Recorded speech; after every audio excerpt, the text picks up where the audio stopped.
പോകും. നിത്യജീവിതത്തിൽ ലയിക്കാനാണ് നിങ്ങൾ പോകുന്നത് എന്നാണ് പറയുന്നത്. നിത്യജീവിതം എന്ന് പറഞ്ഞാൽ നിത്യമുള്ള ജീവിതം, അത്രേ ഉള്ളൂ. അല്ലാതെ നിങ്ങൾ ജീവിതം എന്ന് പറഞ്ഞാൽ എന്താ അർത്ഥം? അത് ട്രാൻസിയന്റ് ആണ്. It cannot be eternal, because life is not eternal. അത് ടെമ്പറൽ ആണ്. അത് ഒരു കുന്ന് കയറി ഇറങ്ങലാണ്. അതിനെയാണ് ജീവിതം എന്ന് പറയുന്നത്. നിത്യജീവിതം എന്ന് പറഞ്ഞു കഴിഞ്ഞാൽ അതൊരു എന്താ പറയുന്ന ഒരു ഓക്സിമറൺ ആണ്. എനിക്ക് പിന്നെ അത് വേറെ എന്തെങ്കിലും ആണ്, സംതിങ് അൺനോൺ. ഞാൻ ചോദിക്കട്ടെ, ഈ പ്രണയം ഫോർ എക്സാമ്പിൾ, പ്രണയത്തിന്റെ പർപ്പസ് എന്താണ്? You fall in love with a person and you break your knees, അല്ലേ? ഫോൾ ഇൻ ലവ്, ഇങ്ങനെ പ്രപ്പോസ് ചെയ്യാനായിട്ട് മുട്ടുകുത്തണ്ടേ? അങ്ങനെ മുട്ടുകുത്തി നിങ്ങളുടെ മുട്ട് പോവില്ലേ? നിങ്ങൾ ഫോൾ ചെയ്താൽ എന്ത് സംഭവിക്കും?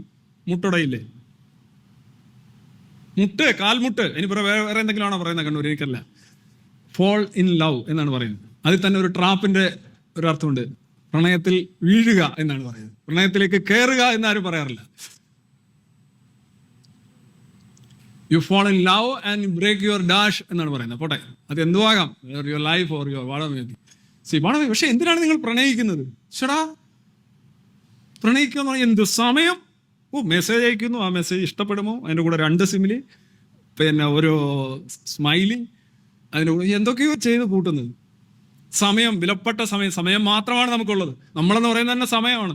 കൺവേർട്ട് ചെയ്തെടുക്കാം. ഇത്ര ദിവസം, ഇത്ര മണിക്കൂർ, ഇത്ര മിനിറ്റ്, ഇത്ര സെക്കൻഡ്. ആ സെക്കൻഡുകൾ ഇവിടെ ഇരുന്ന് തീർന്നുകൊണ്ടിരിക്കുന്നു. ചന്തയിൽ പോകുമ്പോൾ തീരും, ടോയ്ലറ്റിൽ പോകുമ്പോൾ തീരും, ഓപ്പറേഷൻ തിയേറ്ററിനകത്ത് കിടക്കുമ്പോൾ തീരും. അതിങ്ങനെ തീർന്നുകൊണ്ടിരിക്കുകയാണ്. റീചാർജ് ഒന്നുമില്ല, ഒറ്റ വൗച്ചറേ ഉള്ളൂ.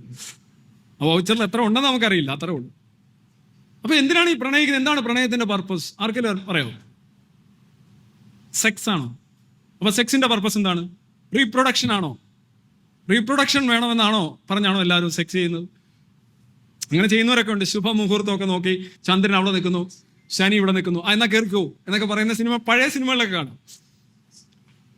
അങ്ങനെയൊന്നും അതിനകത്തൊന്നും ഒരു ശാസ്ത്രീയത ഒന്നുമില്ല, യുക്തിയില്ല. എന്നാലും നമ്മൾ പ്രണയിക്കുന്നത് അതിനൊന്നുമല്ല. നമ്മൾ എന്താ പറയാ, ആനന്ദത്തിനാണ്. ആനന്ദം പല രീതിയിൽ വരാം.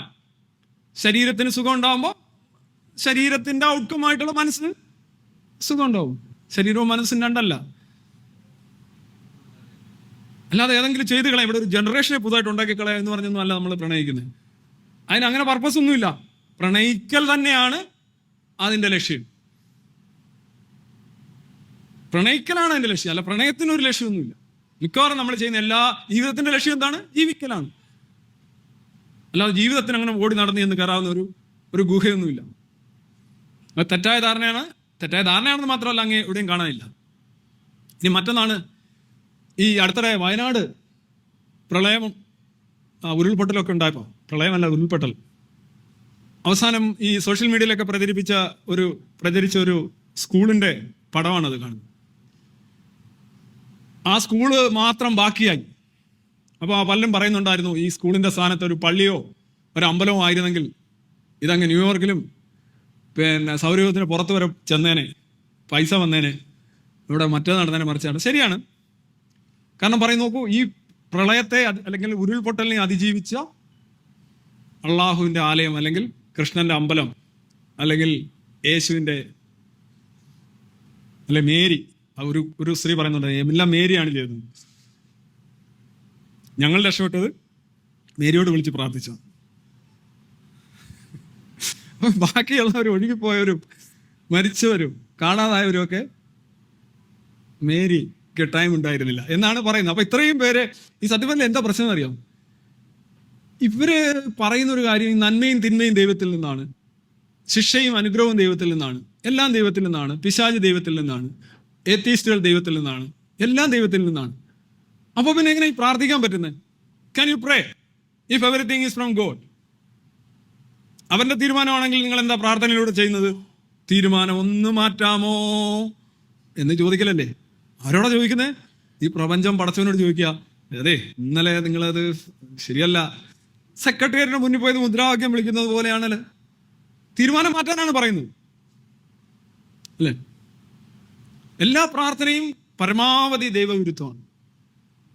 പ്രാർത്ഥനകളുടെ സിലബസ് എന്ന് പറഞ്ഞാൽ ദൈവത്തെ വെല്ലുവിളിക്കുക, മാറ്റങ്ങൾ. നമ്മളെ നോക്കൂ, if at all there is A Chathan or A God or what or may be, നിങ്ങൾക്ക് ഇഷ്ടമുള്ളതാണ് നിങ്ങൾ ചെയ്യുക. നിങ്ങളുടെ പരമാധികാരത്തെ നമ്മൾ വെല്ലുവിളിക്കുന്നില്ല. ഇനി അഥവാ ഒരു നാസ്തികനായ ദൈവം എന്ന് പറയുന്ന ദൈവം ഉണ്ടെങ്കിൽ ചുമ്മാ ജസ്റ്റ് ഫോർ എ ഹൊറർ, ഇദ്ദേഹം ഏറ്റവും കൂടുതൽ സ്നേഹിക്കുന്ന എത്തീസ്റ്റുകളെ ആയിരിക്കും. കാര്യം ഇവന്മാരെ കൊണ്ട് ഒരു ശല്യമില്ല. എഴുതുന്നത് തിരുത്താൻ പറയുന്നില്ല, തീരുമാനം മാറ്റാൻ പറയുന്നില്ല. എന്ത് നല്ല മനുഷ്യൻ, കൊടുക്കുന്നത് വാങ്ങിച്ചുകൊണ്ട് പോകുന്നു. ശിക്ഷിക്കുമെന്നുള്ള പേടിയിൽ കിടന്ന് വിതുമ്പുന്നുമില്ല, ഒന്നുമില്ല. പിന്നെ ഇടയ്ക്കിടയ്ക്ക് എന്നെ ഒരു കുറെയൊക്കെ ഒന്ന് ട്രോളും, അത്രേ ഉള്ളൂ. So you will be very happy with atheist normally.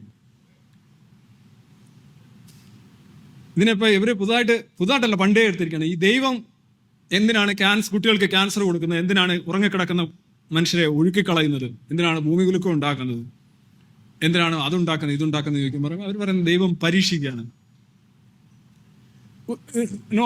ഒരു ഉളുപ്പില്ലാത്തൊരു പ്രസ്താവനയാണ് ഈ പരീക്ഷ എന്ന് പറഞ്ഞു കഴിഞ്ഞാൽ എന്താണ്?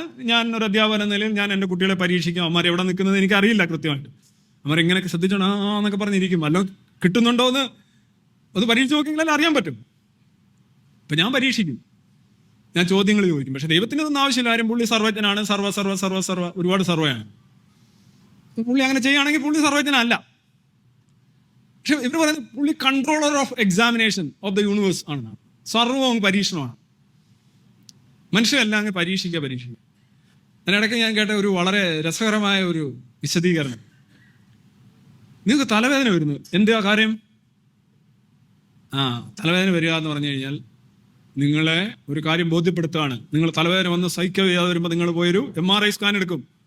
MRI സ്കാൻ എടുക്കുമ്പോൾ കാണാം നിങ്ങൾക്കൊരു ചെറിയൊരു ട്യൂമർ വരുന്നു. ഒരു ക്യാൻസറസ് ആകാം, അല്ലാതാകാം, ബിനൈൻ ആകാം. അപ്പോൾ ഉടനെ കൊണ്ടുപോയി നിങ്ങൾ ചികിത്സിക്കും, കീമോതെറാപ്പി ചെയ്യും, അത് ചെയ്യും, ഇത് ചെയ്യും. നിങ്ങൾ രക്ഷപ്പെട്ട് കുട്ടപ്പനായി വീട്ടിൽ വന്നിരിക്കും.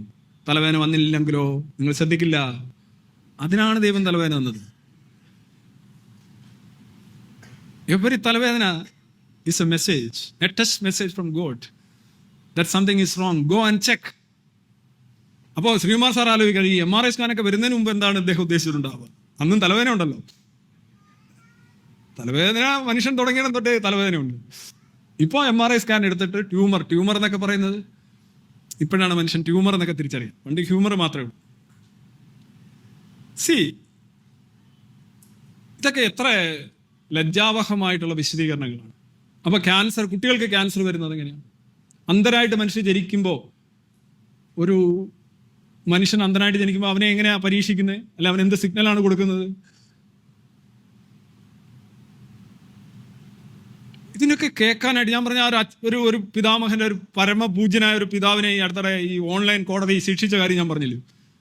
അതേപോലെയുള്ള ഓഡിയൻസിനെയാണ് ഇവർ കാണുന്നത്.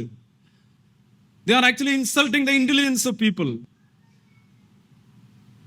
അവരതുകൊണ്ട് വലിയ വലിയ വലിയ എന്താ പറയുക നേട്ടങ്ങൾ ഉണ്ടാക്കുന്നു. രാഷ്ട്രീയക്കാരെ വരെ നിർത്തുന്നു.